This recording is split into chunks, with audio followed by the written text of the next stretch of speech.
Okay, I'm not going to work out all parts of this, but I'll get you started. I'll take you through A, get you started on B, and then you see if you can follow the pattern for C and D. Here's the graph of 1 over x, at least the right-hand branch. There's a branch over in here. It's called the reciprocal function. If we're going to use the midpoint estimate with two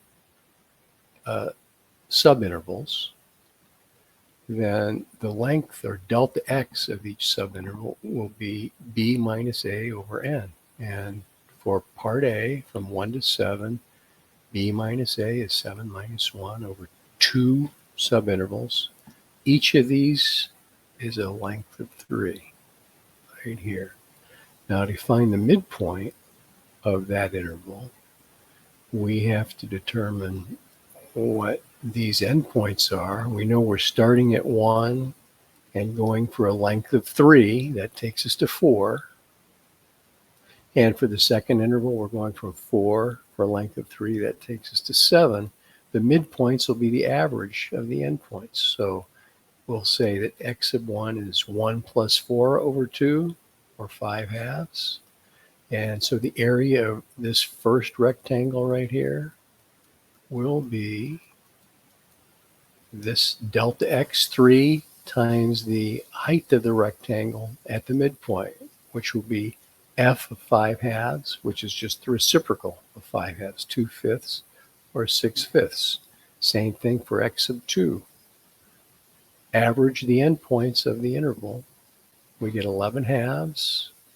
The area of that rectangle right here is its length, which is 3, times its height, which is f of 11/2 or 2/11, which is 6/11. And if we add those two areas together, keeping exact rational numbers, we get 96/55. Okay, if we go to board 2,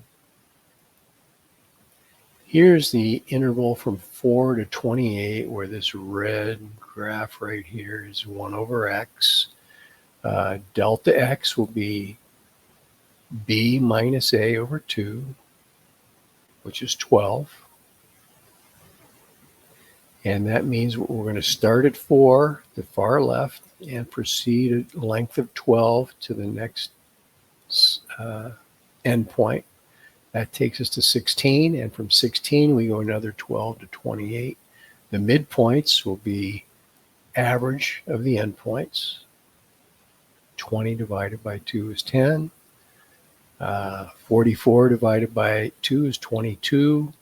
So here's how we find the areas of each of these. This first rectangle will be a length of 12 times f of 10, which is 1/10, 1 over x, which is, oh, look at that, 6/5. And r sub 2, the area of the second rectangle, will be the length of the subinterval, 12, times f of 22 for the height, 6/11. So to get that total area under the curve from 4 to 28, we'll be adding these two fractions, just like we did on board 1.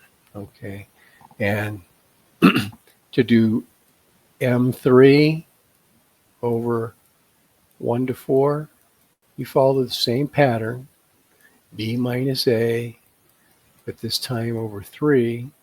You'll have 3 subintervals, each of length 1, and you find the midpoint of each subinterval, add them to, find the areas, add them together, and you've got another estimate. Okay, there you go. Hope that helped. If you have any questions, post a comment.